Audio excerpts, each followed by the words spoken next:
Hey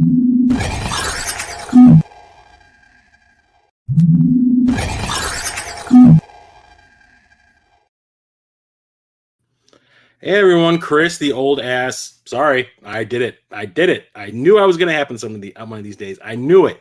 Chris from Midlife Crisis Media here. Welcome to the second part of my Sony PlayStation 4 Video Game Collection 2023 live streams. You might notice something a little bit different going on, namely like the clarity of the picture and kind of like a different aspect to the room, and you can actually see the arcade 1-up and the Tron thing kind of clearly. I got a new camera. I was sick of dealing with the BS from the built-in camera in my Mac, so I bought an HD camera. Sadly, I need to pay an extra $25 to StreamYard in order to stream in 1080p, so this is still 720p, but the camera is better quality than the one built into my computer already.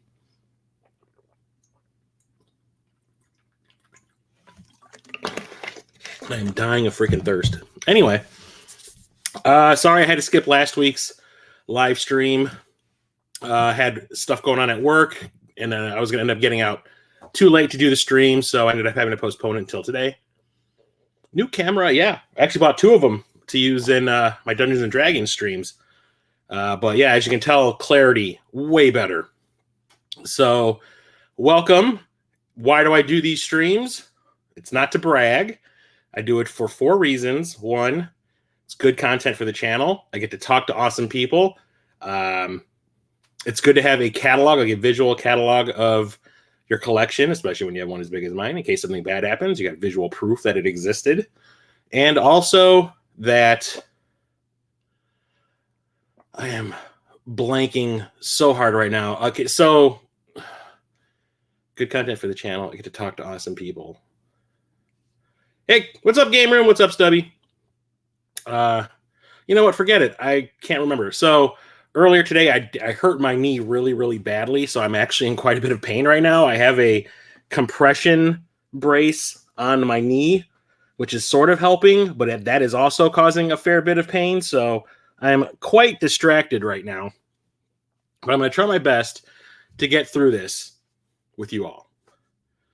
Insurance purposes. Yep. Good content, get to talk to awesome people, good to have a visual record. And the most important reason I do these streams, it's fun. So let's get into it. So last time I left off at the beginning of the seas. Maybe just a little flex. Oh man, you have no idea how much my knee hurts right now. It is so bad. But anyway. So we'll start off with Children of Morta. I do believe this is a dungeon crawler. Jason of Corpse Flood Gaming turned me on to this one. He brought it up that he picked it up and he was curious as to what it was. And then I found it really, really cheaply online, so I picked up a copy as well. And I was hoping that there would be online multiplayer so we could possibly play it, co-op together, because dungeon crawlers are always more fun when you have more people playing with you. It does say that it is 1 to 2 players, but I want to say it's probably local, which is kind of a bummer. Maybe I should pay the extra $25 a month because the close-up on this damn it! I keep tweaking the knee.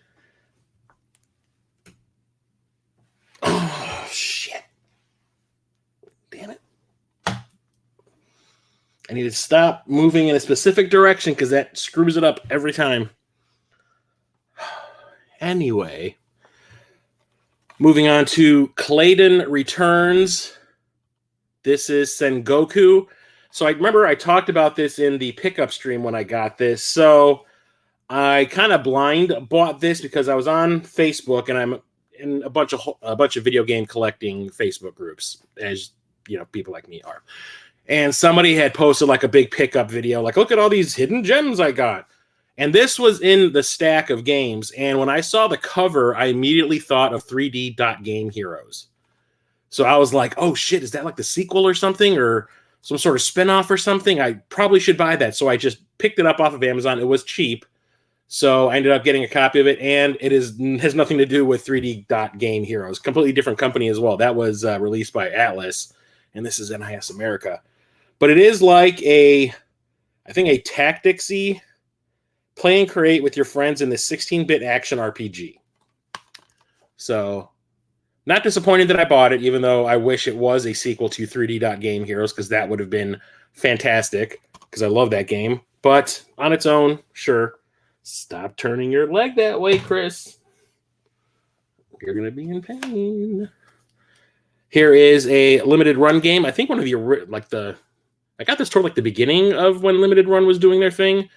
And I picked up a copy of Claire Extended Cut, which is an 8-bit horror game. Survive the Darkness.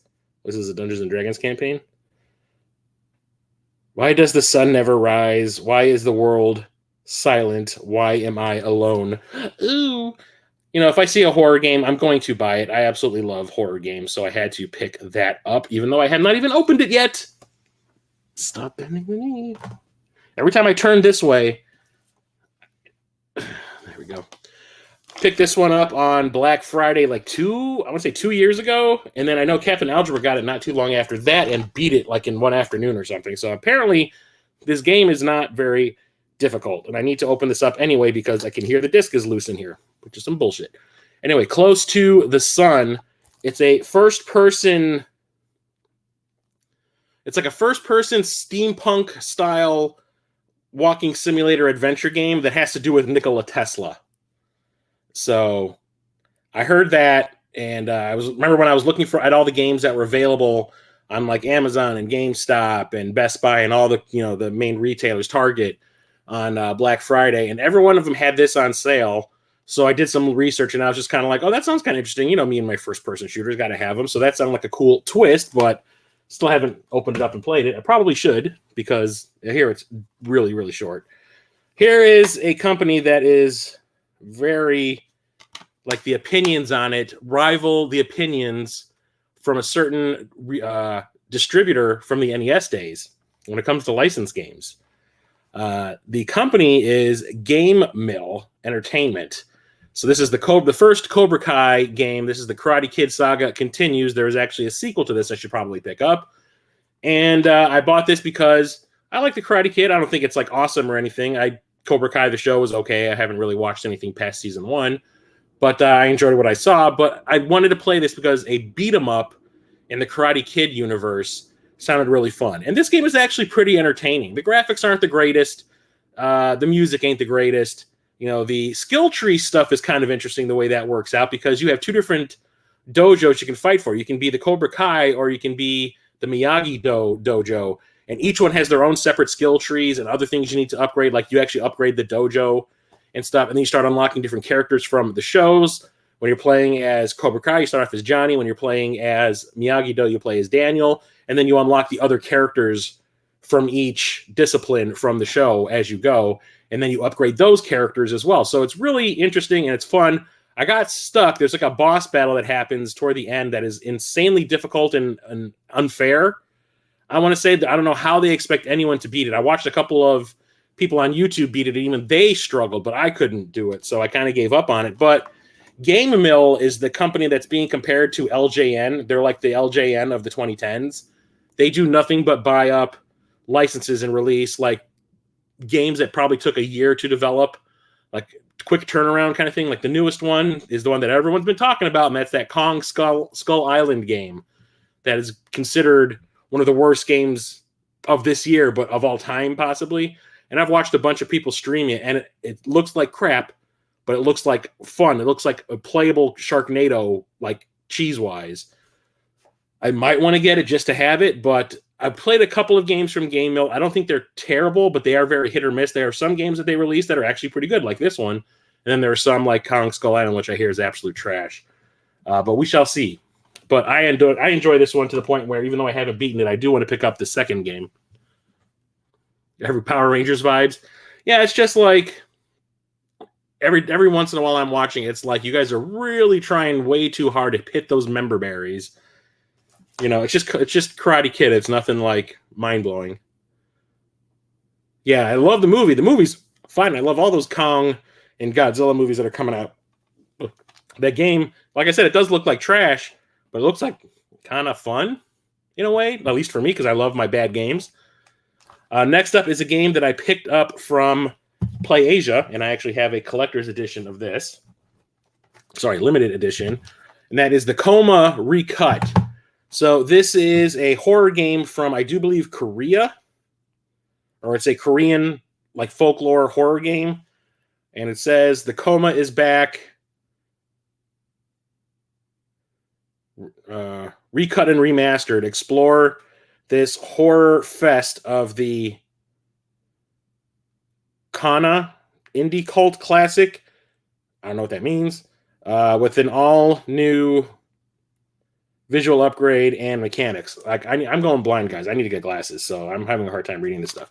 But I remember Radical Reggie talking this one up. I don't know if he played the original version or what, but I remember like when this came out, he was really singing its praises. So I was like, if he's, throwing all this praise at a horror game, I should probably take notice because I love the same kind of horror games he does. So I ended up getting the limited edition version from PlayAsia. The graphical style of the game is pretty cool. I remember watching some videos of it. It kind of has like a storybook kind of a look to it, which I thought was kind of interesting. Get out of there. What else is in there? There's a bunch of stuff in here. So it has like a bumper sticker of the Coma, a patch. Is that a patch? I think it's a patch. It's like a patch of the school insignia where the game takes place. There's a bunch of stickers of the characters. There is a kind of embossed card. Tells you the edition, which I have a really low edition if you look. 253 out of 2,000. And it also comes with a soundtrack, which actually has 21 tracks. I should probably rip this and listen to it in my car. But it looks really cool. Just haven't gotten around to playing it yet. As usual. Been following this channel, you know that I struggle finding time to play all these games I keep buying. The backlog troubles continue. I've actually beaten a fair number of games already in the last month. I've beaten 4 games, which is kind of unusual for me. I've beaten Cyberpunk 2077 version 2.1. I beat the DLC Phantom Liberty. I beat Super Mario Wonder, and I beat the RoboCop Rogue City that just came out. I will talk about those in some shorts coming out starting tomorrow. So I need to play that one. Get these out of the way. Moving on to a full motion video game I got from Limited Run called Complex. I think that what's his name? Church, the game grinder, played through this one, and I wish I can actually read the names of the stars that are on here. It tells you the names of the actors, but you know me, I love the old school Sega CD, 3DO, original PlayStation era for like full motion video games. They're cheesy as all hell, but I always found them to be pretty fun. So these, like, it's weird that it made a comeback. Well, now that we can get like these crystal clear images instead of that little windowed stuff from the Sega CD, it makes sense. And plus, filmmaking's come a long way. I'm sure they can find new and interesting ways to make a full motion video game. And there has been like a new renaissance of them coming out. So I try to buy as many of them as I possibly can when they get released because I absolutely love them. Finding the time to play them is the issue. But this one actually looked really cool. It's kind of like a underground bunker situation. So I need to play through that. The Coma freaked you out way more than you expected. Wish the company would make a clock tower game. I wish they would just bring that franchise back. This one is contentious. Should it be considered part of this franchise? It is in name only. But we have Contra Rogue Core. Captain Algebra was like, it's a terrible game, and it's not a Contra game. Therefore, I refuse to acknowledge its existence kind of situation. I played it a little bit when I first got it. I was curious to see what all the hate was about. And it doesn't play like your typical Contra game. It is not a side-scroller. There are sections where you do that kind of side-scrolling thing, but for the most part, it's in 3D, and it's kind of weird the way it's developed. I mean, I'm not completely sold on it. It feels like one of those things where Konami's like, oh, no, we need some money. Let's just throw out an IP real quick, that people will spend money on to keep the company going for a little while longer while we work on these other things. It just feels like it was kind of thrown out there because it does have vibes of the PlayStation 1 era Contra games a little bit, which is not a good thing if you ask me.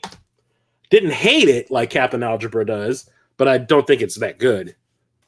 There's another full motion video game I got from Limited Run, and this is an update to a Sega CD game, which I had back in the day, and that is Corpse Killer. So basically, I want to say the majority, I think there's still 2 more to go, 2 or 3, 3, I think 3, of these old Sega CD era full motion video games that haven't been remastered for the PlayStation 4 or whatever, for modern day.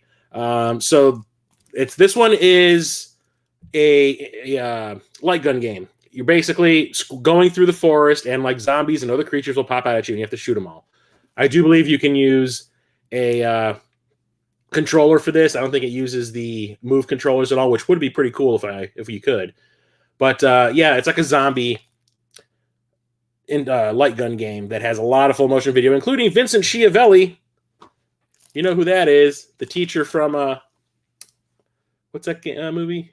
Better Off Dead. But I always enjoyed that one back in the day. Another limited run. Like I said last stream 2 weeks ago, like 70%, maybe 65, 70% of my collection is from limited run. Like I was trying to buy every single game that they released to a point where I was just kind of like, I can't keep up, and I'm not playing these games. Should probably be a little more selective. Have not kept up with that. Oh, actually, I have recently. I've only bought like a handful of games from them over the last 2 years, I want to say. And it's taking longer and longer for the games to get to you. So, yeah. This one is Cosmic Star Heroine. I do believe this one is an RPG, and this is heavy. How about we do an unboxing? Because I want to see what is in here, because this is heavy as hell. I'm assuming there is a manual in here.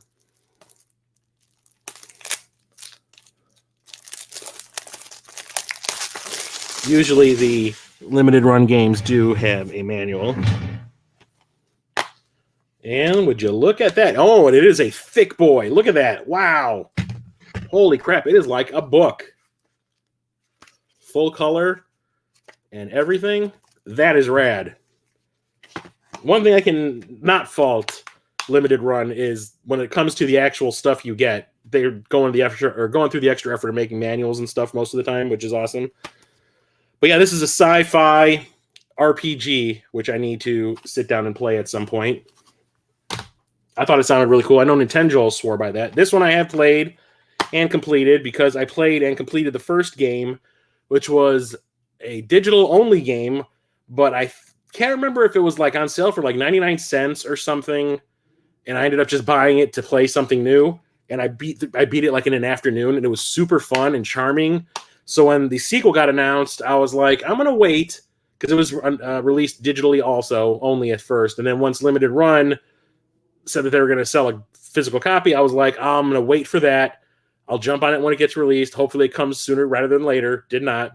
And I played through it in an afternoon also. And that is Costume Quest 2. It's like a RPG light where you play as a bunch of kids during Halloween. And I can't remember who the villains in this were. There was like a couple of the neighbors that had just moved in were like evil. And like the thing is, since it's Halloween, like the power of imagination, you put on a different costume and all of a sudden you have a new power set when you get into a fight, which is really rad. And there's actually oh god, it just tweaked the freaking knee again. There is an achievement you can get for never wearing a costume during the fights. There's one costume that does absolutely nothing when it comes to fighting, and that is a corn cob costume. And there's a achievement you can get, like a trophy you can get for only wearing the corn cob throughout the fights and letting all the other characters do all the fighting, and your main character just does nothing, which I thought was kind of funny. This game is super, super fun. I highly recommend it. It has a really cute art style. The game is not too long. It's just really, really short. It's probably an easy platinum, but I usually don't try to go for the platinum. I just want to play the damn game and have a good time doing it. But it is super fun and entertaining. Look up the first one if you can. Oh, God damn it.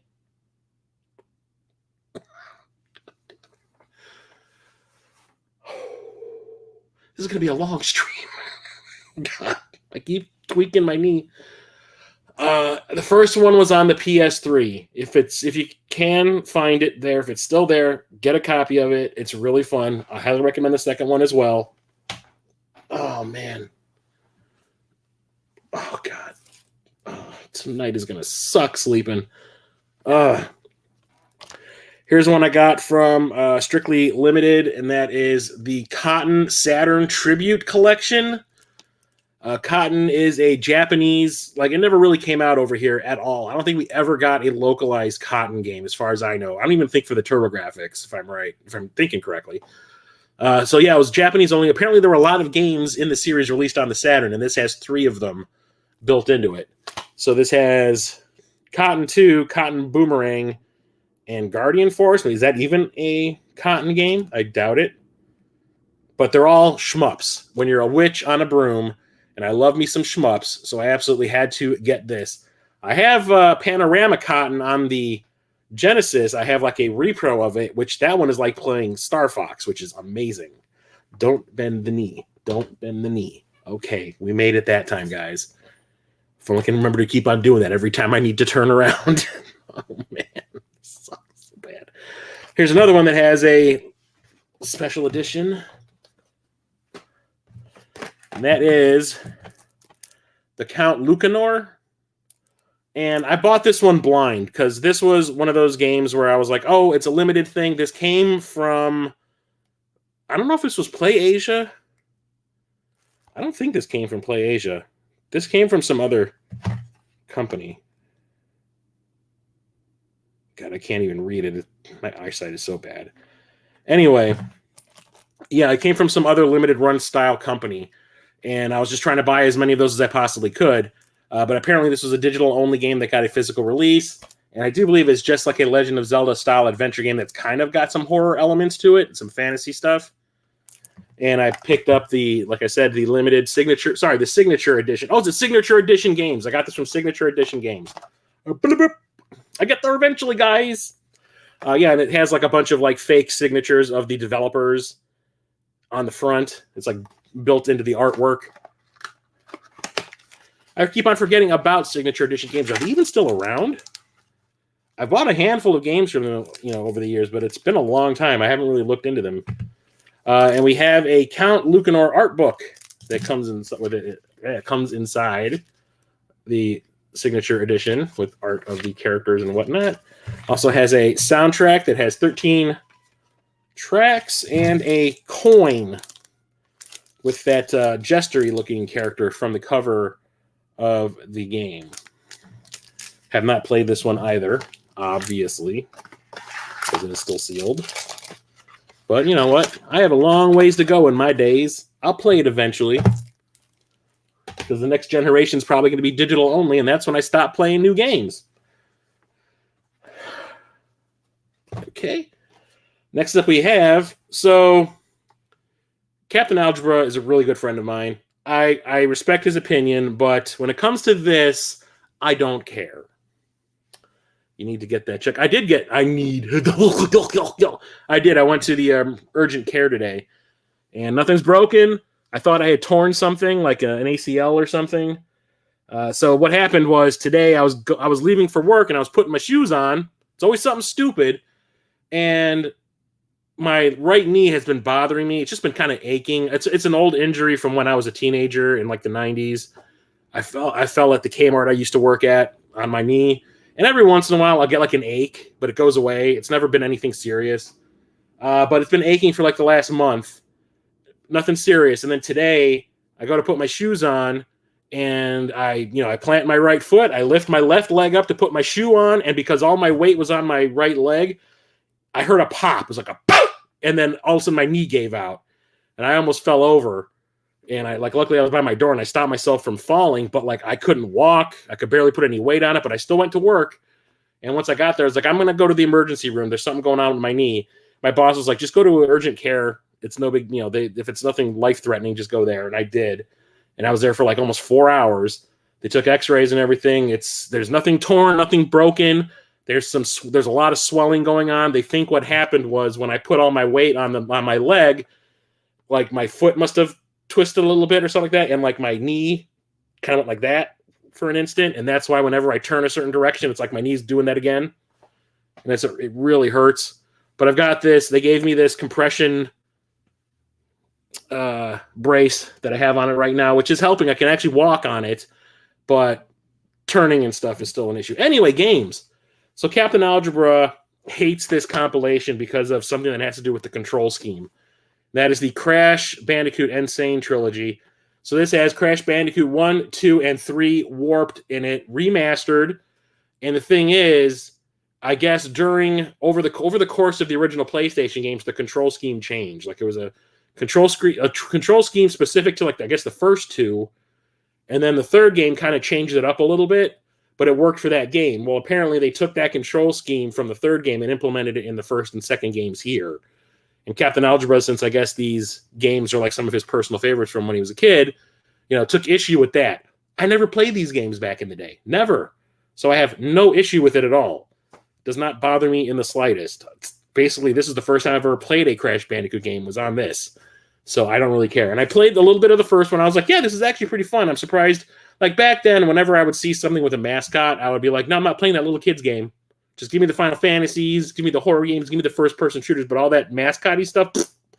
So I never played this or Spyro and any of that kind of stuff back in the day.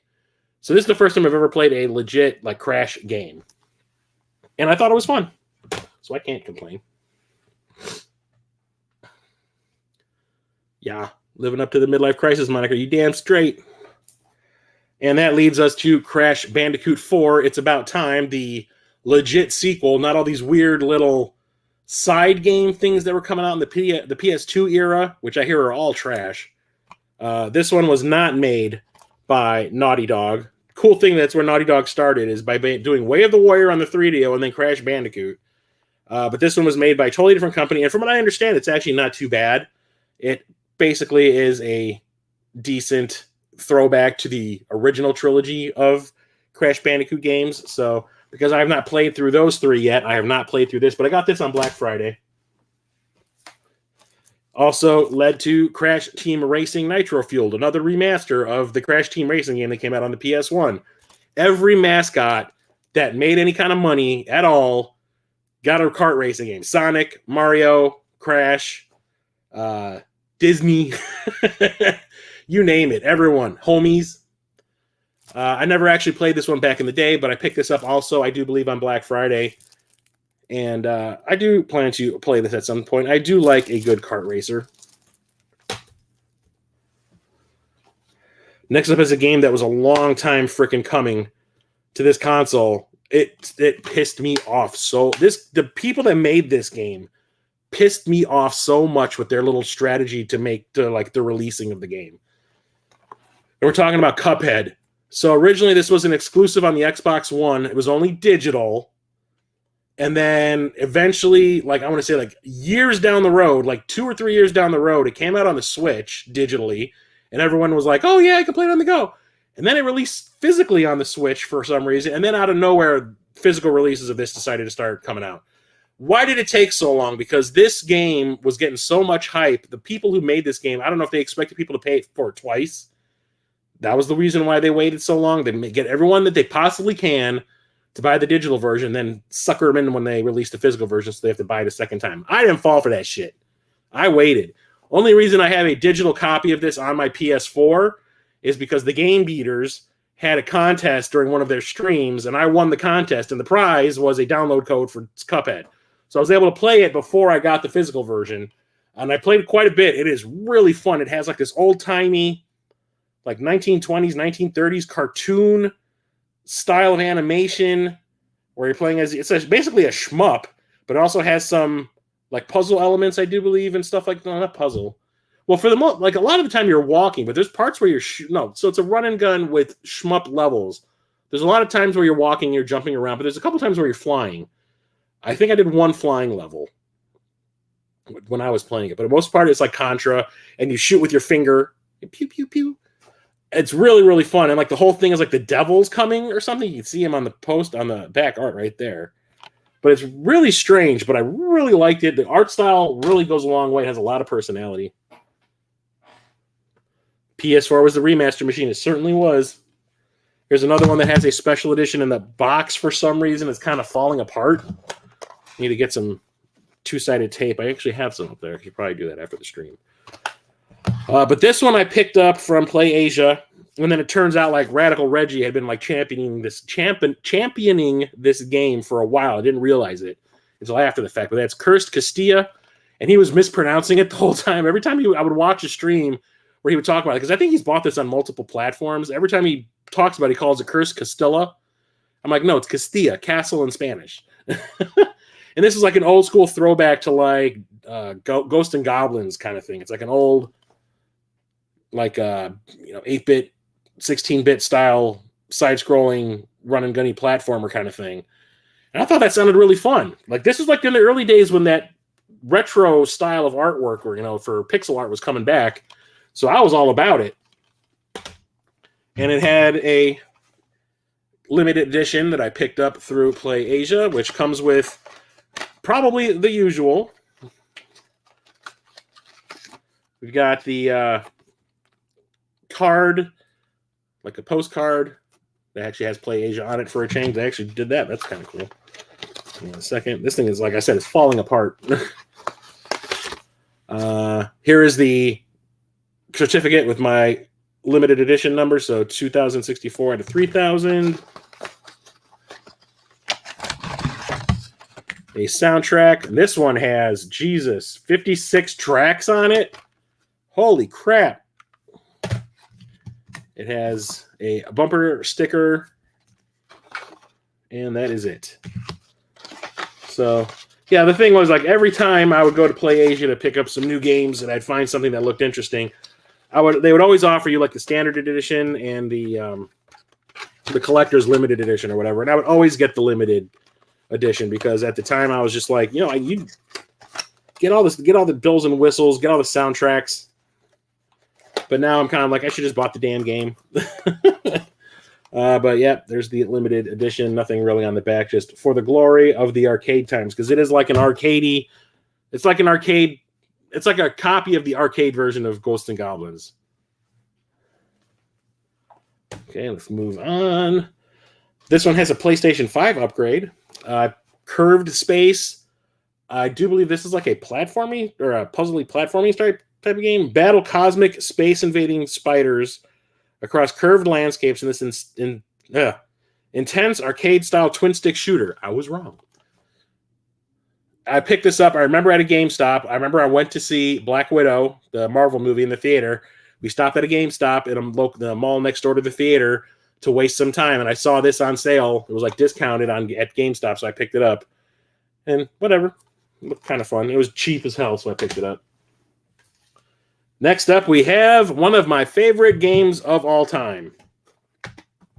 One of the games I said that I had just beaten this like within the last month, and that is Cyberpunk 2077. This is a game I bought twice. So originally, when the game was released, everyone hated it for some reason. Everyone was just complaining about glitches and bugs and crashes and all this kind of stuff. I want to say within 2 weeks of its release, it went on sale for half off at Best Buy. So this was like Christmas time. And I was on vacation, and I was looking for a new game to play. And I saw it. I just happened to go to Best Buy's website, and I saw that it was half off. So I ordered it, went over there to pick up my copy. And I originally got it for the Xbox One. And I was playing it on my Xbox One X. I never had anything that broke the game happen to me at all. I only had minor like graphical glitches, like a character would walk in front of something metallic, like a metallic wall, and you would see like a ghosting effect. A character would walk into a wall when I was talking to them, but when I'd get to the other side of the wall, they'd be walking alongside me. It was just stupid graphical stuff. Nothing crashed or any of that. I absolutely loved this game. This is one of the coolest open world, like narrative-driven games I've ever played. The world is so well realized. It is beautiful. The mission types are all different.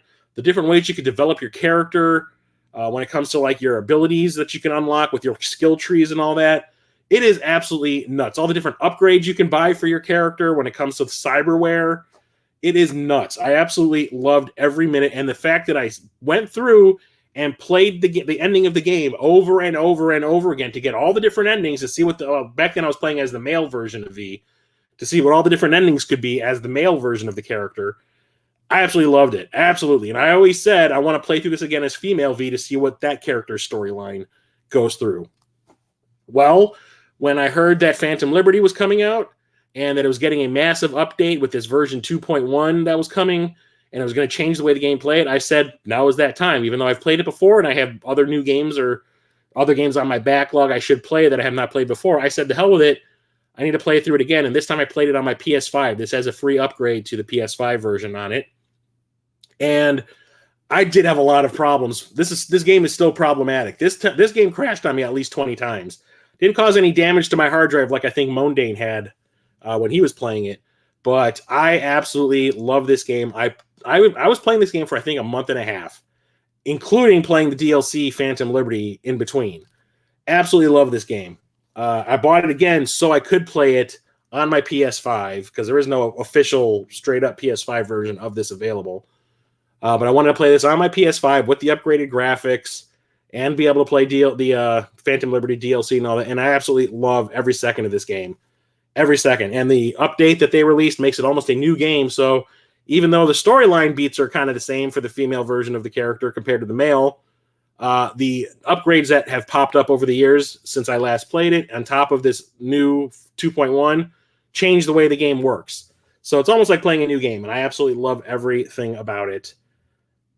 Love it, love it, love it. And when you buy this, you automatically get like this special edition kind of version of it that comes with like a slip cover, and inside it you get some postcards of different locations from the game. This HBO, I think it's funny that they still do this HBO Max free trial, even though it's not called HBO Max anymore. This guide to Night City and a world compendium, which just tells you history of the planet and the world that the game takes place in. It is so good. I highly recommend anyone who has not played it, play it right now, as soon as you possibly can. This game is fantastic. And the thing is, when I bought this, oh shit, the little slip fell off. When I bought this for the Xbox One back in 2020, I got a limited edition steelbook to go with it. I guess you would get a random one if you would buy it from Best Buy. So this is the one that I got. Who's that supposed to be? Jackie? Or is that just supposed to be someone from... Oh, it's just someone wearing a samurai mask. I think it's just rando characters. But pretty rad. Absolutely love it. One of my new favorite games of all time. The Curse game looked rad.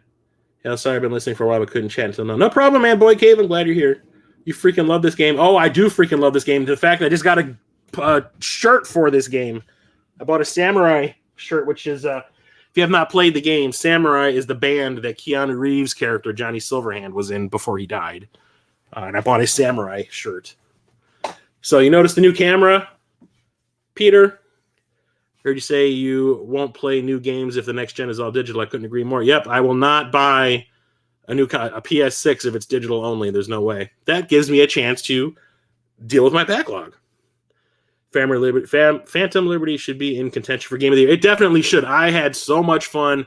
All the new things you can do, all the new characters. Idris Elba's character is awesome.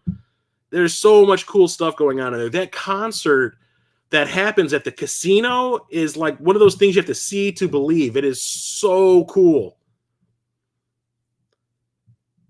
Can you make Phantom Limb character Venture Bros for life? I haven't seen that much of Venture Bros, dude, so that is lost on me completely. Did you ever see the big... Oh, yeah, I did see the big collector's edition. They used to have like an overstock one at my local Best Buy, but it was the PC version, and I was always waiting until that thing got discounted because I would love to have that little statue of V jumping off the motorcycle with like his guns ablazing statuette. I would love to have that, but they still have not dropped the price. It's still sitting there at full price. What's up, Davey? How's it going? I think I'm sold. Got to get me Cyberpunk. It is like, if you like open world games, if you like science fiction, if you like narrative, like strong narrative games, like it is all story and gameplay mixed into the story. It's serving the story. You're going to absolutely love it. It is one of the most beautiful games I've ever played. It is so well realized. So many hidden things to find. Little joke things there's like jokes about The Witcher games in there some places that are lost on me because I've never played The Witcher, like other CD Projekt Red games. There's jokes about other cyberpunk things out there. There's a joke about Johnny Mnemonic in there. It's funny as hell, but it is awesome. It is so good. The new camera has like a 120-degree view of the room. It does. It's more. You can actually see the game. You can actually see the Tron thing. Although the thing is, if I hold things up to the camera, like to show off the back of the games, it still kind of gets blurry because I can't go to 10. It's a 1080p camera, but StreamYard won't let me go to 1080p without paying more money for an upgrade. You can see all those Sega CD games. Yep, you can see a lot of my game room now. You can see all my Famicom Disk System games right there. Yeah, right there. You can see the sleeves from all the different YouTubers. You can see more of my Genesis collection.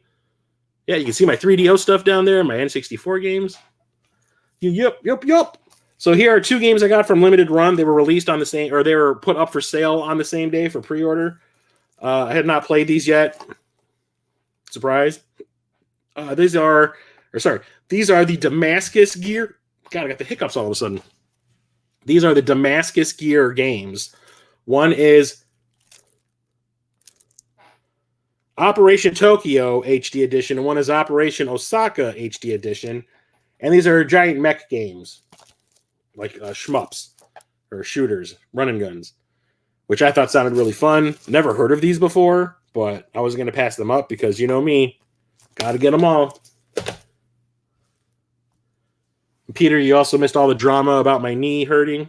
What type of camera is that? I'd have to look it up. It was only like $27 on Amazon.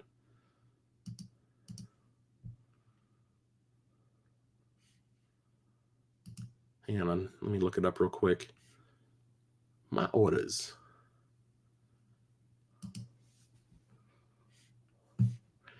It is called the 1080p webcam with microphone, C960 web camera, 2 mics, blah, blah, blah, blah, blah. What brand is it?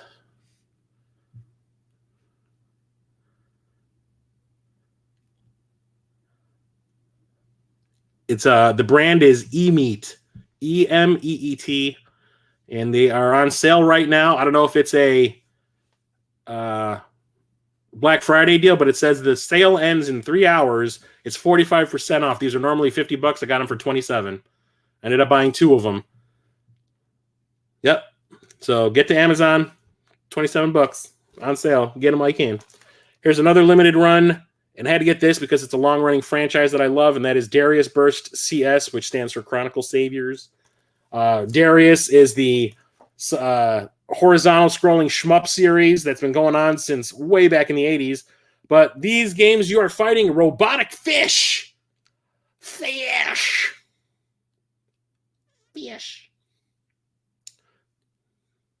I can't explain it. Robo-fish. Those are all fun. I have a bunch of them. And this was one of those games that kind of came out of nowhere. I think it surprised everybody that it actually ended up being good. They say that I haven't played it yet, but there are people that say that it does have flaws, but the goods outweigh the flaws, and it makes it totally worth playing. This is a total ripoff of the Resident Evil 2 remake. And that is called Daymare 1997. I do believe that's 1997. 1998, sorry. And I should open this right now because the disc is loose in here and I don't want to get it all scratched up. So 2 unboxings in one stream. Come on, y'all.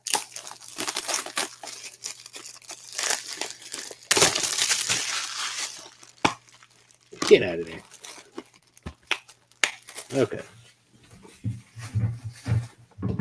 So Daymare 2, like I said, it is a complete ripoff of the Resident Evil 2 remake, but it's its own thing. It basically takes that as like its basis and then just elaborates on it in its own way. And everyone says that this is actually really good, and it sold so well, a sequel just got released not too long ago. So they did something right. So absolutely need to play through that. You know, I love my horror stuff.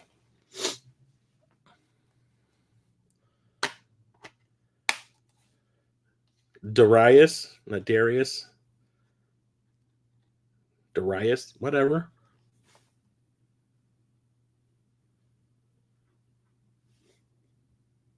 Someone scratching at my door. Anyway, here is, I think, one of the most underrated games that came out for the PS4. We definitely need a sequel to this, but the people that created the game are a bunch of crybabies. People at, what is it, Bend Studios? Bunch of crybabies. You get a sequel if you all bought a copy of it instead of waiting for it to get discounted. then release a game that's not glitchy as hell at release so people don't put off buying it on day one.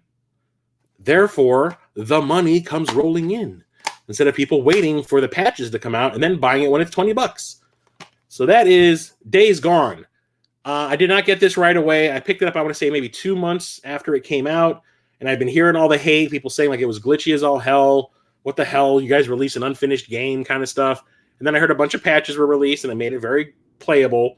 And then a dude that I work with was saying that he had beaten the game already and was playing through it on a harder difficulty, and he was just running around mowing down zombies. That's all he cared about. He was just, I'm looking for hordes, and I'm going to try to take out an entire horde with one life, kind of thing. And the game is super, super fun. So it is like a post-apocalyptic game. There's zombies that have taken over the world, basically. You play as this biker dude played by Sam Witwer, who played Starkiller from the Force Unleashed games, who's a fantastic actor. And basically, like, you're looking for your wife who went missing when the apocalypse began. And you end up finding her, and things have changed. And it's really interesting. The characters are really likable. Sometimes they're not. But there's a lot of like moral choice things you have to do as well. And you go to all these different encampments and befriend the people that live there. And it's a lot of fun. It's really well made. There's like a sawmill scene in this where there are like thousands of these damn zombies there. And it is absolutely crazy. And I had a Tommy gun. And then I took all of them out. Like I'd run in, draw a whole bunch, run away, mow them all down, run back in, draw a few more away, run away, mow them all down. It is a super fun game, and it ends on such a rad-ass cliffhanger that we're never going to get resolved because, like I said, Ben Studios is like, you'd get a sequel if you guys bought it on day one instead of waiting for the game to get discounted. But like I said, that falls on them for not releasing a completed game. So they only have themselves to blame. Who buys video games to play? I know, right? Not me, apparently. Like another one right here. We got Dead Cells, the Action Game of the Year edition. I bought this game twice. I ended up buying it on the Switch, never opened it, ended up sending it back when I found out that there was this Game of the Year version coming out, and got my money back from Amazon, and then I bought this instead. So I guess this has all the DLC mixed into it, and it's like a side-scrolling Ninja Gaiden style game, like old school throwback to the Ninja Gaiden games on the NES, that kind of thing. God, I can't talk. And now there is like a version of this, which is like playing Castlevania, which I need to buy immediately. Maybe I should play through this first to see if I actually like the mechanics. That would help. But yeah, absolutely thrilled to have gotten that. Oh my God. I haven't been tweaking the knee, so things are looking up. Oh, shit.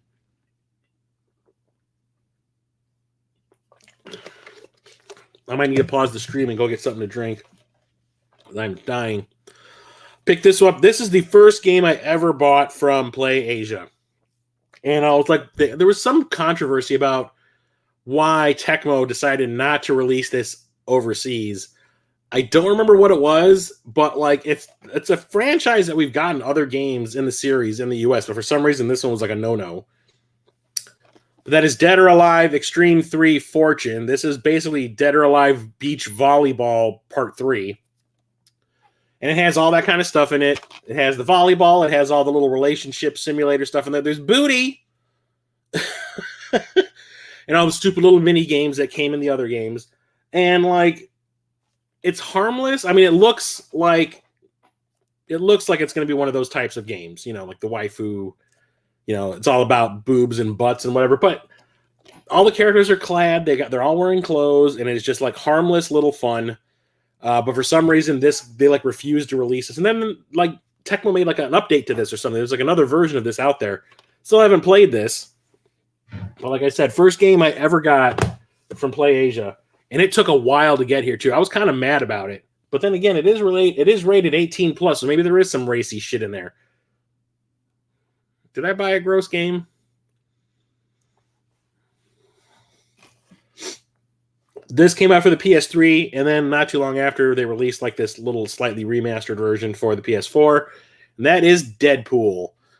Really fun game. It reminds me a lot of, I don't know, kind of like the Punisher game that came out for the Xbox and the PS2, but you're playing as Deadpool, and it's just nothing but jokes all the time, and like him winking at the camera kind of stuff, breaking the fourth wall.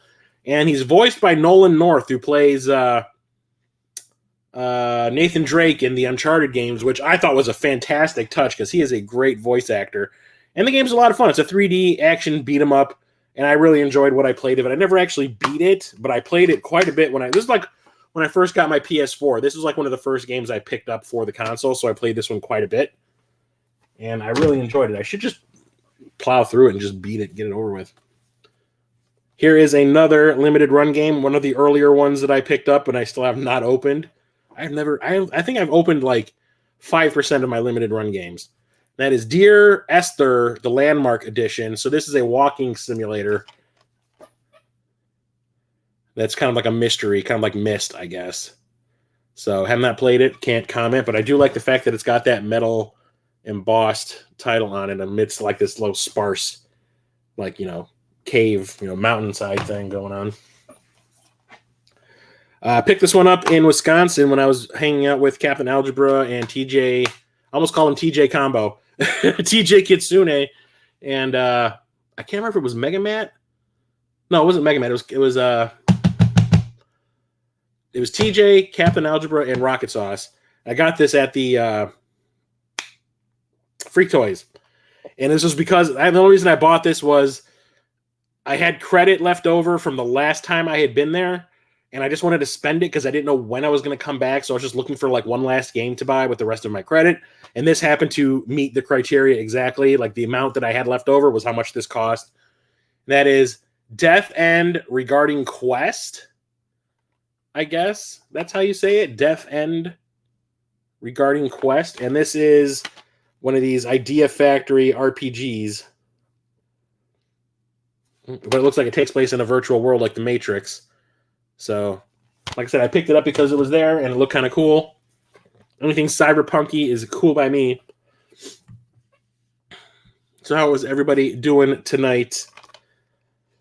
Next up is Deathmark. I picked this up at GameStop because it looked like a cool horror game. And this is also available on like the Switch, and I was like debating whether I should get it for the Switch or the PS4, but I ended up getting it for the PS4 because I did not feel like playing this on the Switch. And it is another horror, mystery, adventure style game, which I thought looked pretty rad. And naturally, since I got this at GameStop, it's already opened. It was brand new, but they gave me the used version. I don't know what caused Nolan North and Troy Baker's followed. I used to love their retro replay vids. I don't know. I didn't know that they fell out. That's weird, because I hear Troy Baker and Nolan North are actually pretty cool. Like chill people. Next up we have... I replaced my Xbox 360 version with this. Thanks to the Q-Dogs. The Q-Dogs were the ones that brought it up. So I ended up getting a copy of Death Smiles 1 and 2. These are bullet hell shmups, horizontal scrolling ones where you play as a bunch of witches. And I had the limited edition version for the Xbox 360, but that goes for quite a bit of money now. So I was like, all right, fine. I'll just pick this one up because we never got the second one on the Xbox 360, only the first. So I get 2 games in one, and I can make a little bit of money off that limited edition Death Smiles I got sitting over here right next to me, waiting to go put up on eBay. But I played through the first one on the 360, and then I played through the arcade version of Death Smiles at the Midwest Gaming Classic.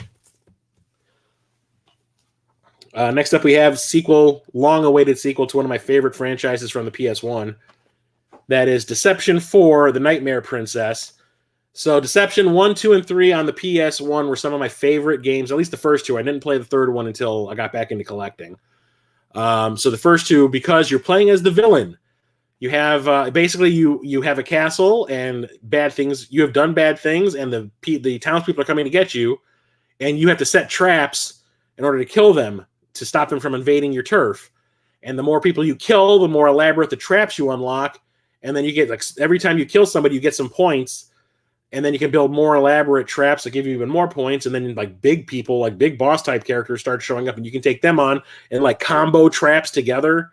It is super fun, especially Kagero Part 2. And then we got like a pseudo spinoff called Trapped on the PS2. And then on the PS3, there was like a version of Deception 4 that came out, but it had a different subtitle. But this is like an upgraded version. It has, I think, the DLC that they released already built into it. but it's more of the same with you basically playing the bad guy and trapping people when they break into your home. And it's really, really fun. Super fun and creative game. I absolutely love it. I'm on call and had to go in from 11 p.m. till 3:45 a.m. Then I went back to work at 8. Oh, God, Peter. Jesus. Why? Next up, this is another game I got from PlayAsia, and that is Defenders of Ekron. This is a vertically scrolling shmup, which actually does not look all that great. It looks very basic, if you ask me. Once I got it, I was just kind of like, did I make a mistake? Which is why I never opened it. And this also was one of these limited editions. So here you go with the limited edition version. Really nothing on the back except a picture of one of the ships. And this comes with the usual suspects. I got my Defenders of Ekron card out of the 1,500 copies they made. I got 441. Thanks for your support. Got another soundtrack with 21 tracks on it. I think that's it for this one. I also got like a big postcard, but it's like bigger. It was stupid the way they designed it. It's bigger than the box. Damn it. Yeah, it's bigger than the box that the game came in. So you have to like leave it outside the box. And I'm like, I'm going to lose this damn thing. It's like, it makes no sense. But yeah, Defenders of Ekron. Boom. One of my favorite games from this generation. Oh my God, leave me alone. Detroit Become Human. Absolutely love this game. This is by, what's it called? Quantic Dream. What did they do? Oh, Jesus. Shit. Beyond Two Souls. What's that horror game on the PS3 with the origami character on the front? God, I can't remember the name of it. If anyone remembers the name of that game, that horror game that they released on the PS3 with that origami character on the front, let me know. I cannot remember. But anyway, it's like a choose your own adventure. You're given 3 different characters that you swap between. So this takes place in the future where like robot slaves are kind of like a thing. We created like these humanoid robots to like do our bidding. Heavy Rain. Thank you, Stubby. Thank you. I only played a little bit of that one. But yeah, we have like this like working class thing that we've created these robots to do like all of our menial tasks, and they have become sentient. Some of them have started rebelling. One of them is one of the characters you play as is a cop who is starting to become self-aware, and he's starting to question if the things he's seeing are worth investigating or worth joining, kind of thing. You have one character who's basically become the face of the rebellion, and then you have one who's like a female who was one of the robots that was placed in a home that was abusive, and she accidentally kills the patriarch of the family because he was being abusive toward the daughter who she was sworn to protect, and now they're on the run. The daughter, the little girl, and this nanny are on the run. And you make all these choices that basically change the way the game plays and ends. Like you have all these different variations of the ending. And I played through a bunch of them. I was doing so well through my playthrough. I was doing all the right things. Everything was going right. And then within the last 20 minutes, I started screwing everything up. And everybody died. So I was like, oh, great, I got the bad ending right off the bat. That's awesome. But I went back and did some changes to some of the things that I did, and I got a better ending, and then I did it again and got an even better ending. Fantastic game. The graphics are absolutely amazing.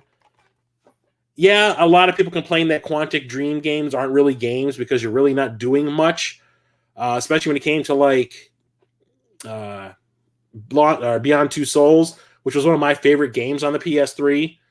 I was like, I don't care. I am all in for a great story played by great characters that you would empathize with.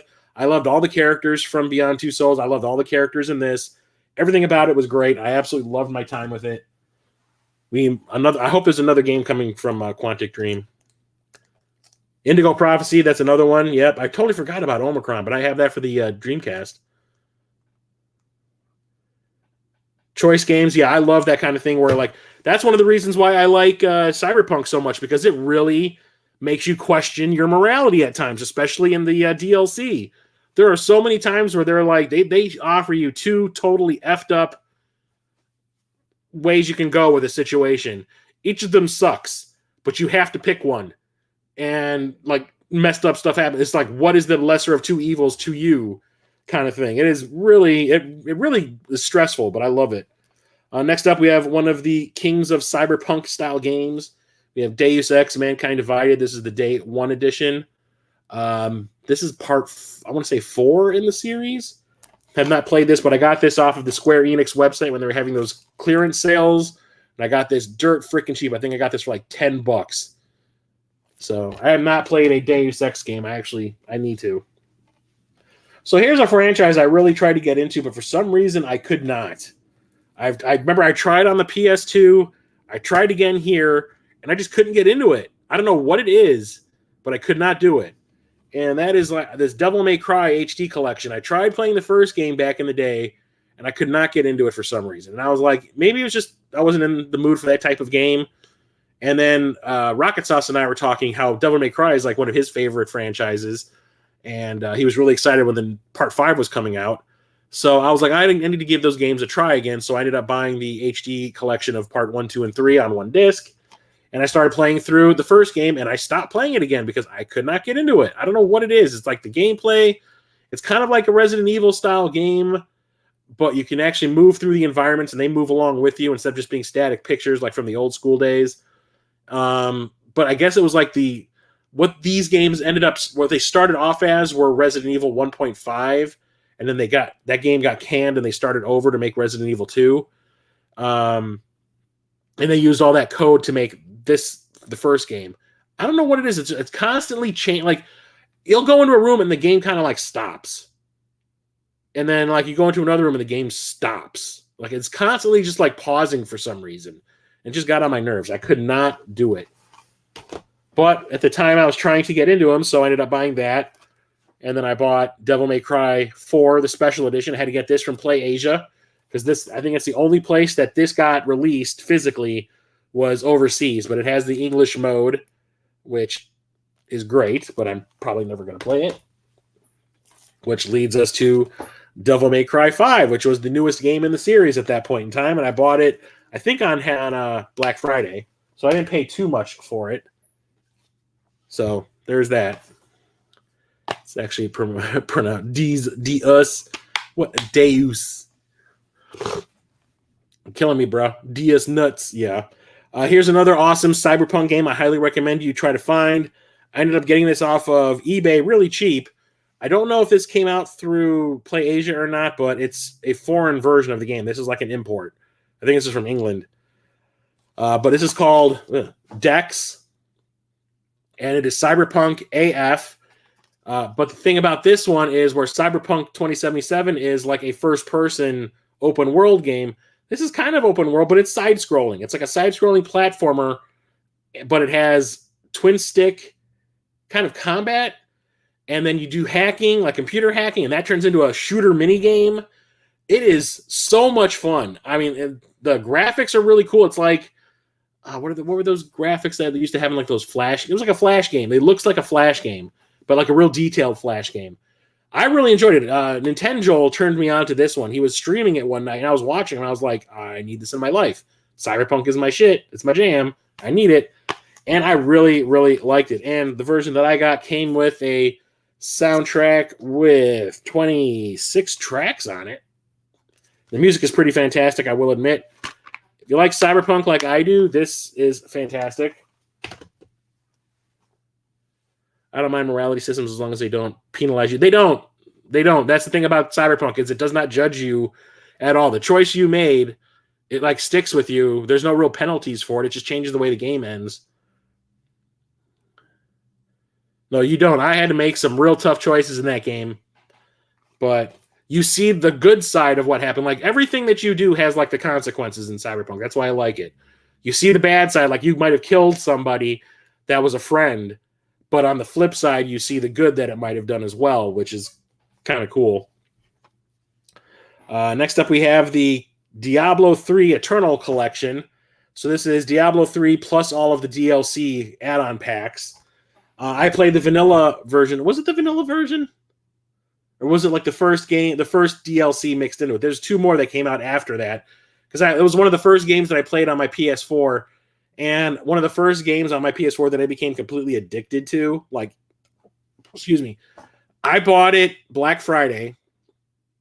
That was one of the ones where I actually went to a physical store. Me and my family went to a Best Buy on Black Friday, and I got a copy of, what was it? Something of Resurrection. I can't remember the whole subtitle. Something of Resurrection. And I got it dirt cheap. I think it was like $15. And then I ended up starting to play it when I'm every year at the end of the year. I take the last 2 weeks of the year off so I can just decompress, end the year on my own terms, relaxing and all that kind of stuff, just doing whatever I want to do and not having to worry about work. And at the beginning of my vacation that year, I started playing Diablo, and I was playing it until the controller died in my hands every single night until I beat it. I absolutely loved it. So naturally, when I found out that there was an upgraded version that has all the other DLC stuff that I never actually played, and I still have my save file from the other one, I'm hoping that I can actually just pick up where I left off and go through these other DLC packs. That's fantastic. Absolutely love it. Good dungeon crawler game. Still need to play Diablo 4. Next up, we have Dissidia Final Fantasy NT. I think this is the Final Fantasy one-on-one fighting game. I got this at Half Price Books, and it was like supremely discounted, so I picked it up before they realized their F up. So yeah, I think this is the one-on-one fighting game, and you can see like all the little portraits of the characters like from a fighting game. I think that's one that started on the PSP, I do believe. Here's another one that I got from, I don't know, did I get this from PlayAsia? No, I bought this off of Amazon, but it's a German game, but it's in English. And I ended up talking Radical Reggie into getting this one, and that is Distrust. And what this is if you like John Carpenter's The Thing, this game is for you. It is a top-down, I think, isometric game where you play as a bunch of people at an Arctic research station, and there's an alien loose. And it's basically ripping off The Thing. And there's like this, you have a paranoia meter and all that kind of stuff. And there's no pictures on the back, which kind of pisses me off that there's no art on the back. But yeah, it's like a top-down. It's not even a running game. It's almost like a stealth game, I guess.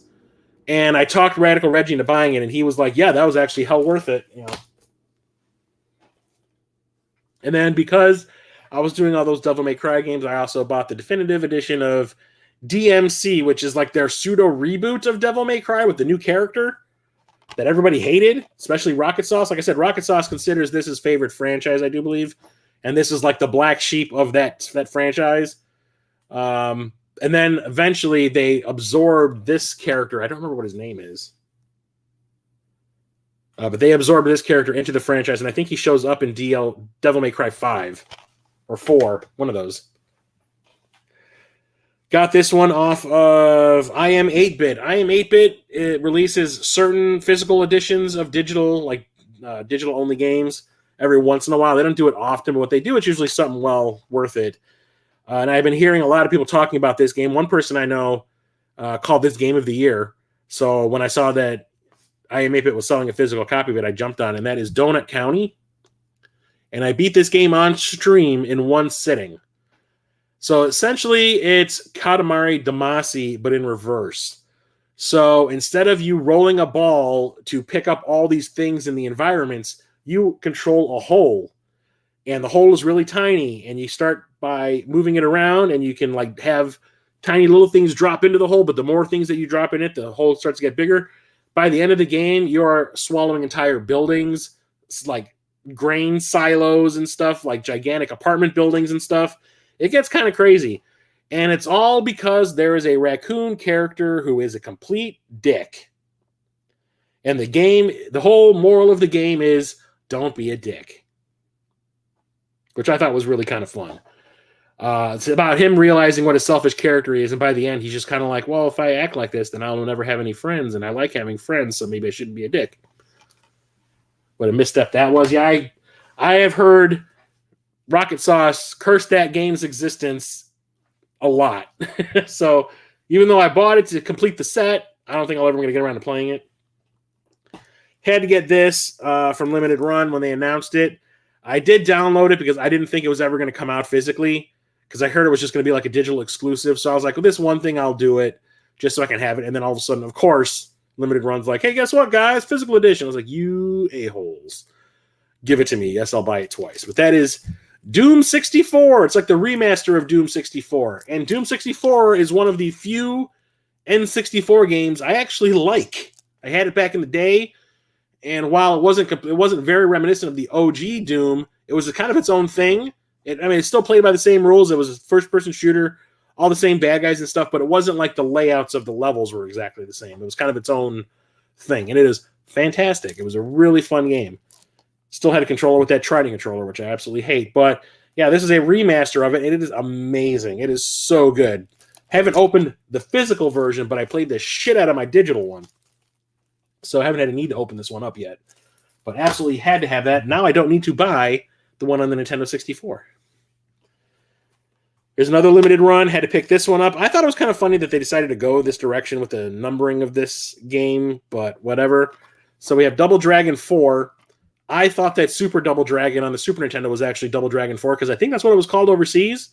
Over here, they just called it Super Double Dragon 4, but they decided to retcon it for some reason and make another Double Dragon game that's in the style of the old NES games, just in widescreen with a little bit better graphics.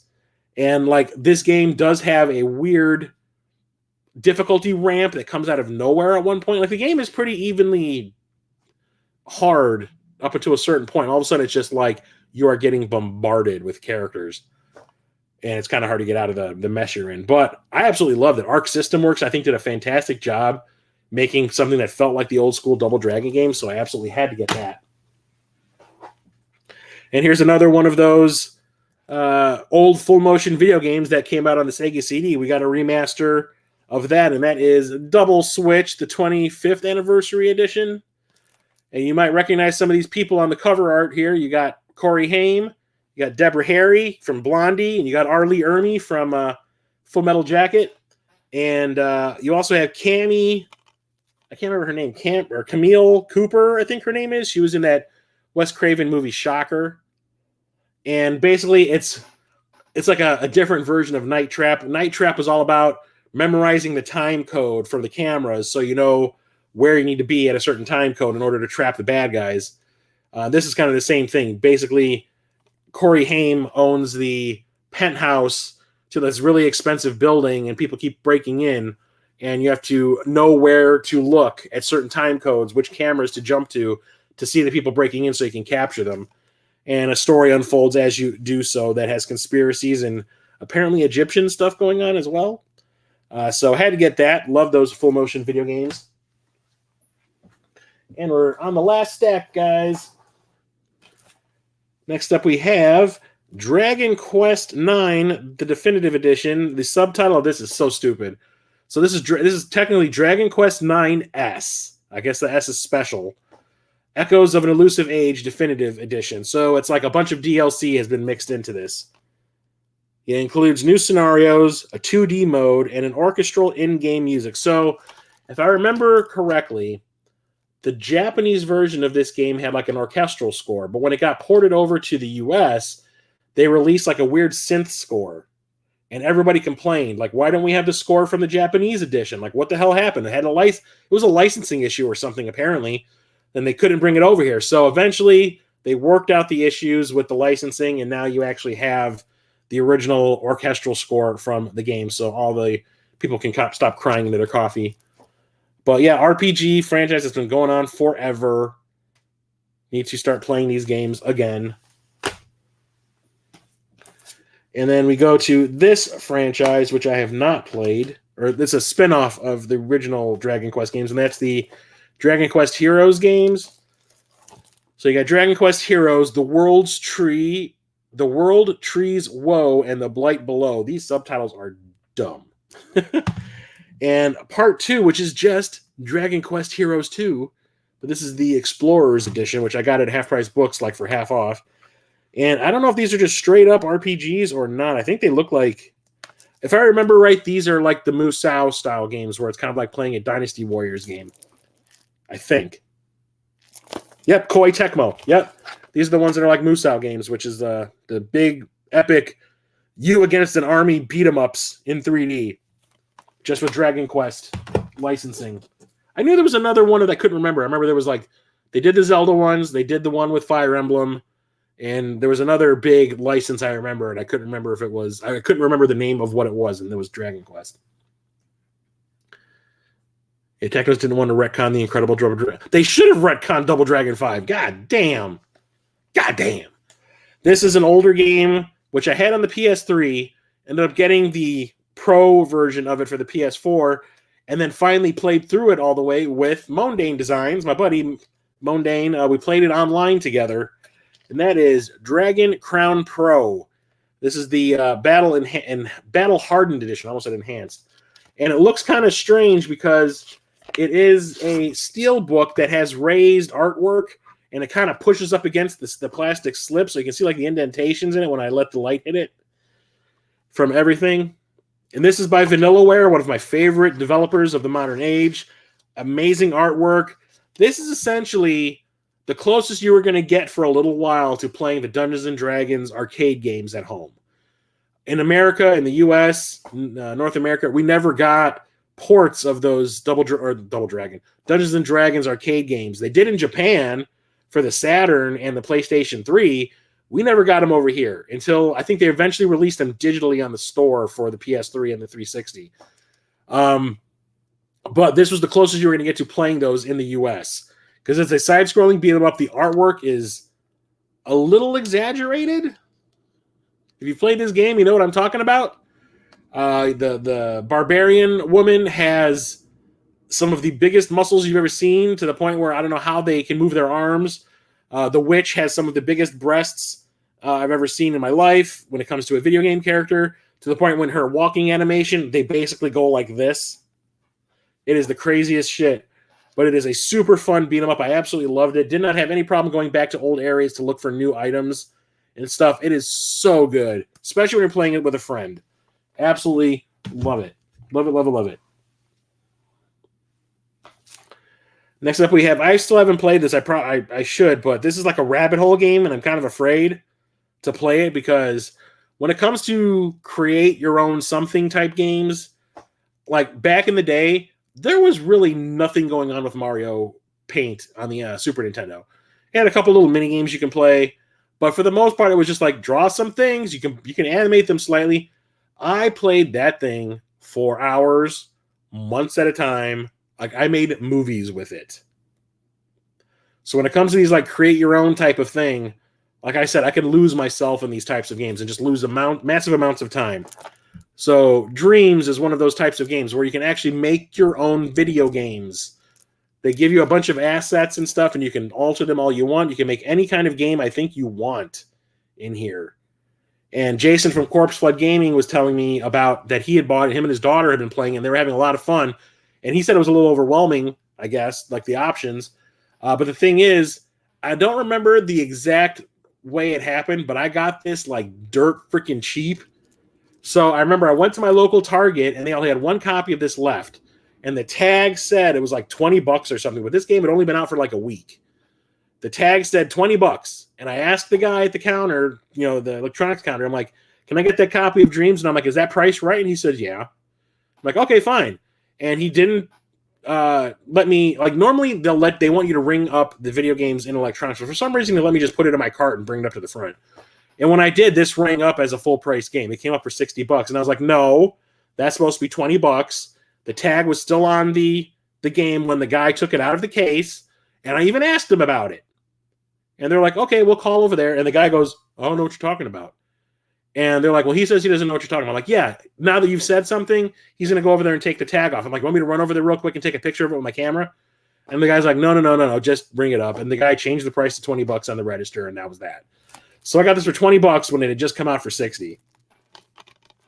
Like I said, I can get lost in this type of game, so I've been kind of afraid to boot it up, but I will eventually when I have more time. Did the D&D games not get released on the Wii U shop in the US? I know that means only 12 people could get them, but still, I don't think they did. I don't remember that. I remember they got released eventually, I think on like the PS3 digitally, but the physical version of it came out in Japan. Next up, we have these two games. These are dungeon crawlers, and I found each of these at not half price books, GameStop, dirt cheap. And I like not too long after these come out, they immediately get discounted for some reason. I don't know. It's like they're bad or what, but I didn't care. And they're called Dungeon 2 and Dungeon 3. Hooray for the marketing department. And they look like really fun dungeon crawl style games like Diablo. I love that kind of game, so I picked them both up. Dungeons 2 it includes tons of additional content with over 30 more hours of additional game time. And then the Dungeons 3 is the Extremely Evil Edition. Evil. It includes Dungeons 3, a unique Throne Room DLC, and the digital soundtrack, which is pretty awesome. So I'll play through these eventually. Like I said, I love me a good dungeon crawler, so I have to do it. I don't have much luck with video game store employees. No, I don't. But I do have a superpower of finding the deals. Next up, we have Earth Defense Force 4.1, The Shadow of New Despair. What is it with these subtitles, man? They're crazy. I talked about these in the PS Vita streams, that Earth Defense Force is like this gonzo, cheesy 3D shoot 'em up where basically it's like a soldier up against giant insects. So it's like playing Starship Troopers, the video game, and they are so cheesy and bad. Kind of feel thrown together a little bit, but they are really fun and kind of charming. I like every one of the ones that I've played. There's a bunch on the PS3. There's a bunch on the 360. There's this one, which came out in conjunction with, I don't remember this. It's right in front of me. I can look.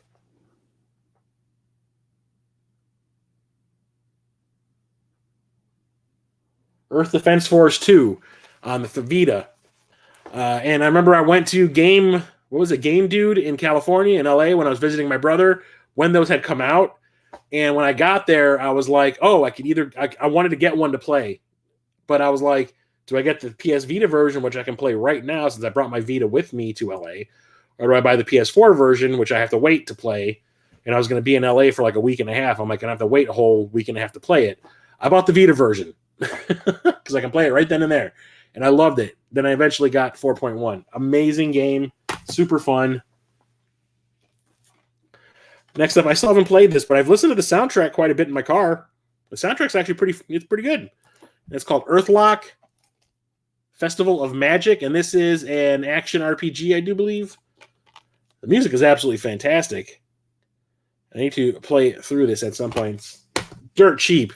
At least it was dirt cheap when I bought it. Here's another full motion video game from Limited Run. That is Erica. You can kind of see the silhouette of the girl. And I couldn't tell you what it is. Immerse yourself in an interactive live-action thriller which puts you at the heart of the mystery. Not really much going on the back. But you know me and my full motion video games. Here's one that I got from Limited Run, which I actually have played. I actually streamed this on Twitch quite a bit. I think I streamed it for like 2 or 3 days in a row. And then eventually I realized I'm never going to get anywhere in this game, and I stopped playing. That is Everspace Galactic Edition. So it's like a Wing Commander style outer space, like in the cockpit shooter game. Fantastic freaking graphics. Like the graphics are amazing. But it's a roguelike. So if you die, you basically lose everything and you have to start over. It's kind of crazy. So it's like a, one death, one hit death, and then you're done. There's no lives or anything like that. It was fun, and this has a bunch of DLC mixed into it also, which is why it's called the Galactic Edition. But graphically, it's freaking amazing, but the roguelike aspect to it kind of threw me off. I need to play more of the first game so I can get to the second game. My buddy Church absolutely hates the first one. He refuses to play the second one, but Captain Algebra just played through the first one and really liked it. Those are the Evil Within games. These are survival horror games where you're running away from, I think in the first game it was like a guy that looked like Leatherface almost. But yeah, super gory horror game. Like I played through the first hour of it and I was like, this is pretty cool, but I just never went back to it. But like I said, Church absolutely hated this game. I think he said it was the first video he ever made because he felt so strongly about how much he hated it. He felt the need to make a video describing why he hated it so much, which would naturally lead to the Evil Within 2, which is more of the same. I hear this one's a lot better.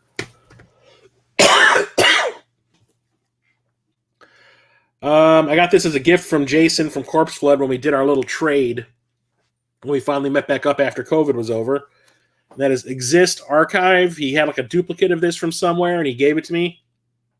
So I haven't played it yet, but I do believe this is also an RPG. On one fateful day, we were killed by God. Our story began as our lives ended. So I have not played this yet. I hear it's actually really good. This is also released on the Vita as well. Here's another one from Limited Run, but I don't remember what kind of game this is because it's been so long since I actually bought it. That is Factotum 90. And the front says, and I quote, a game about robots, explosions, lasers, and sadness. Think I'm kidding? Right there. And like most limited run games, there's not much on the back in the way of gameplay. I don't remember what kind of game this is, but I'll find out eventually. Like I said, I wish they would just put some freaking gameplay on the back. Another limited run game. This one actually has a book that's in my little container out in the other room, but I'm not going to go get it. It came with like a hint book. That is Fallen Legion, Sins of an Empire is the subtitle. And this is a old school turn-based RPG. So I was happy when they were releasing like these old school RPGs on Limited Run's website at the beginning, and I was buying every single one of them, but like I said, I never seemed to have time to play them. Waited forever to get this. I knew from the moment it was released we were going to get like a Game of the Year edition or like a complete edition because all the other games that have come out for the previous consoles had one. So I waited until Fallout 4 had a Game of the Year edition. So this has all of the DLC already mixed into it. And you can see there's 6 DLC packs built into this. You can see them on the back. Holy crap. Awesome first-person shooter, post-apocalyptic. Absolutely love that kind of stuff. I need to play that immediately, but it's never going to happen. I'm telling you right now, it's probably not going to happen. And then pick these two up, and these both have PS5 upgrades, which is awesome. We have Fatal Frame, Maiden of Blackwater, which originally I think was a Switch exclusive, and eventually it got a port to the PS4. And then we have the follow-up, Fatal Frame, Mask of the Lunar Eclipse, which I think is the newest game in the series. I got both of these off of PlayAsia, and that is awesome. I absolutely love Fatal Frame horror games. So I need to play through, what is it, Part 3, which I got it a while ago, but I still haven't played through Part 3 on the Xbox, I do believe. That's what I got it for. So I haven't played these yet. But can't wait. Absolutely love the Fatal Frame franchise. And then I also got this from PlayAsia. That's funny that a bunch of them came, like they're all right next to each other in the alphabet. Bought this from PlayAsia because I wanted to play through this and get some achievements, but I still haven't because it's still sealed. That is the remaster of Final Fantasy VIII, one of the most hated games in this franchise. I don't understand why. I'm not a huge fan of Part 7. I mean, I think it's fine. I just don't think it's like this awesome game that a lot of people think it is. I'm not going to say it's not good. No, everyone has their opinions. But like what I have played of 8, I don't hate it either.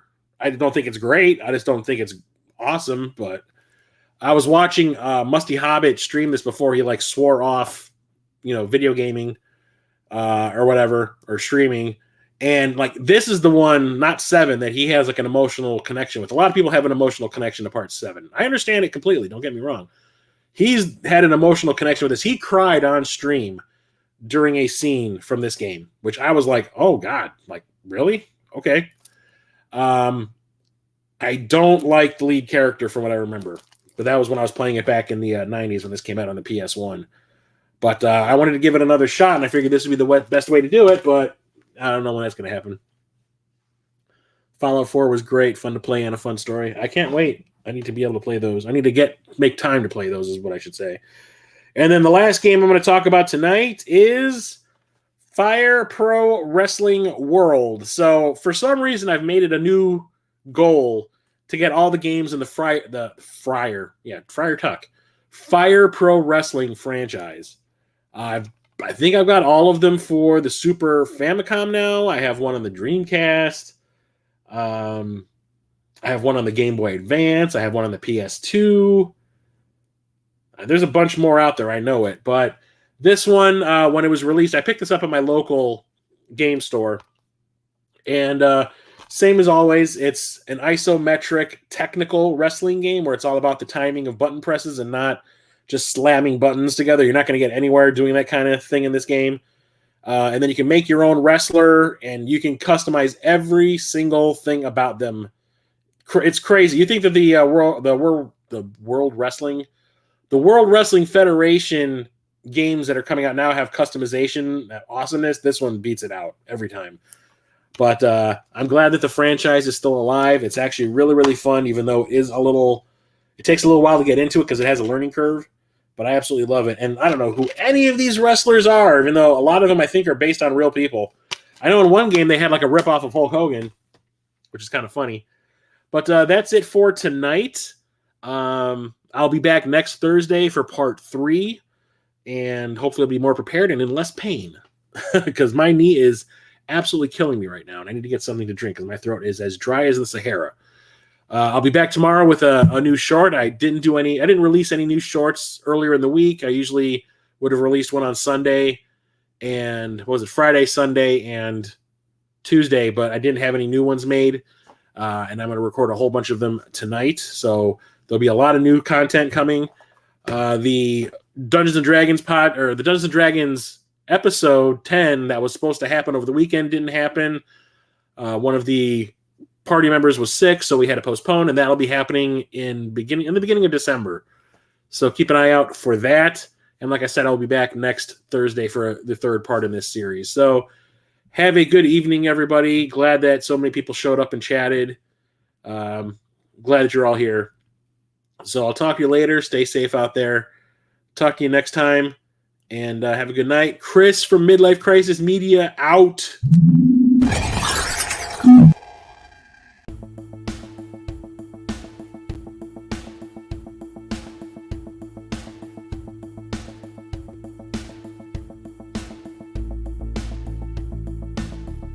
Daddy, chill.